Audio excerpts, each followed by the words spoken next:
Back to news. అటు ED arrest చేసి తీహార్ జైల్లో ఉంచింది. ఇటు సిబిఐ ఎంటర్ అయింది. ఎమ్మెల్సీ కవిత కేసులో ఏం జరగబోతుంది? తీహార్ జైల్లో ఉన్న ఆమెను సిబిఐ ఏం ప్రశ్నించబోతుంది? కొత్తగా బయటకొచ్చిన విషయాలపై ఆరా తీస్తుందా? Let's watch.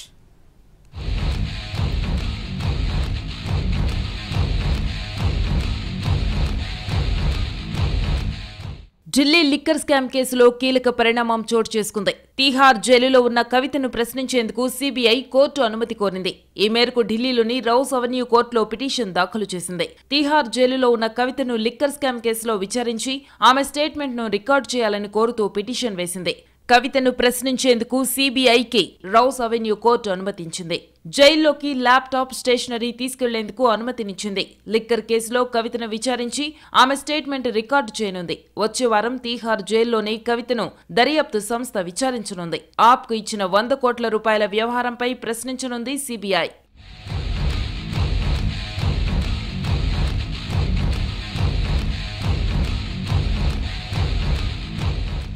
లిక్కర్ కేసులో విచారణకు హాజరు కావాలంటూ 2022 డిసెంబర్ 2న కవితకు సిబిఐ నోటీసులు పంపింది. ఆమె మాత్రం విచారణకు హాజరు కాలేదు. తాను వేసిన పిటిషన్ సుప్రీంకోర్టులో ఉందని, అది తేలే వరకు విచారణకు హాజరు కానంటూ సిబిఐకి కవిత సమాధానమిచ్చారు. ఇప్పటికే ఈ కేసులో అరెస్టైన కవిత ప్రస్తుతం తీహార్ జైల్లో రిమాండ్ ఖైదీగా ఉన్నారు. గత నెల 15న కవితను హైదరాబాద్లోని ఆమె నివాసంలో ఈడీ అరెస్టు చేసింది. 16న ఢిల్లీ రౌస్ అవెన్యూ కోర్టులో హాజరుపరచగా 7 రోజుల కస్టడీకి అనుమతించింది. ఆ తర్వాత మరో 3 రోజులు కస్టడీ పొడిగించింది. ఆ తర్వాత మార్చి 26న ఈడీ అధికారులు న్యాయస్థానంలో హాజరుపరచగా కవితకు ఈ నెల 9 వరకు జ్యుడిషియల్ రిమాండ్ విధించింది. కవితను విచారించేందుకు సిబిఐకి కోర్టు అనుమతినివ్వడంతో ఈ కేసులో నెక్స్ట్ ఏం జరగబోతోంది అనేది హాట్ టాపిక్ గా మారింది. లిక్కర్ స్కామ్ లో కవిత పాత్ర ఏంటి అనేది సిబిఐ పరిశీలిస్తోందన్నారు సిబిఐ మాజీ జేడీ లక్ష్మీనారాయణ. 100 కోట్ల స్కామ్ పై ప్రశ్నించే అవకాశం ఉందన్నారు. ప్రివెన్షన్ ఆఫ్ కరప్షన్ యాక్ట్ కింద ఆధారాలు లభిస్తే ఛార్జ్ షీట్ వేసే అవకాశం ఉందని చెప్పారు. ఒకవేళ కవితకు బెయిల్ వస్తే విచారించేందుకు అవకాశం ఉండకపోవచ్చని, అందుకే జ్యుడిషియల్ రిమాండ్లో ఉన్న సమయంలోనే ప్రశ్నించేందుకు సిబిఐ కోర్టు అనుమతి తీసుకుని ఉండొచ్చన్నారు లక్ష్మీనారాయణ. రెండు వాళ్ళ ఇన్వెస్టిగేషన్లు ప్యారలల్ గా నడుస్తుంటాయి.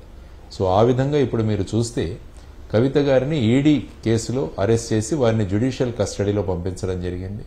ఆల్రెడీ సిబిఐ కేసు నడుస్తోంది. జ్యుడిషియల్ రిమాండ్లో ఉన్న కవిత గారిని మేము జైల్లోనే ప్రశ్నిస్తామని కోర్టును అడిగి పర్మిషన్ తీసుకున్నట్టు తెలిసింది. కాబట్టి వారు జైలుకు వెళ్లి వారిని ప్రశ్నిస్తారు. ఇందులో ముఖ్యంగా ఈడీ ఇన్వెస్టిగేషన్లో వచ్చిన విషయాలు, ఆ తర్వాత సిబిఐ ఇప్పటి వరకు చేసిన ఇన్వెస్టిగేషన్లోని విషయాలు, కొన్ని విషయాలను వారి ద్వారా తెలుసుకునే ప్రయత్నం సిబిఐ చేస్తుంది. ఇక కవిత బెయిల్ పిటిషన్ పై విచారణ చేసిన న్యాయస్థానం తీర్పును సోమవారానికి వాయిదా వేసింది. ఈడీ మాత్రం కవితకు బెయిల్ ఇవ్వద్దని కోరుతోంది. బెయిల్ ఇస్తే సాక్ష్యాధారాలను ప్రభావితం చేసే అవకాశం ఉందని, ఇప్పటికీ ఆమెకు వ్యతిరేకంగా అనేక ఆధారాలు ఉన్నాయని ఈడీ తెలిపింది. ఫోన్ డేటా మొత్తాన్ని డిలీట్ చేశారని ఆరోపించింది. తాము అడిగిన ప్రశ్నలకు కూడా సమాధానం ఇవ్వలేదని వివరించింది. మరోవైపు బుచ్చిబాబు ఫోన్లో ఉన్న సమాచారం ఆధారంగా కూడా కవితను సిబిఐ విచారించనుంది. భూముల కొనుగోలు విషయంలోనూ ఎంక్వైరీ చేసే అవకాశం ఉన్నట్టు తెలుస్తోంది.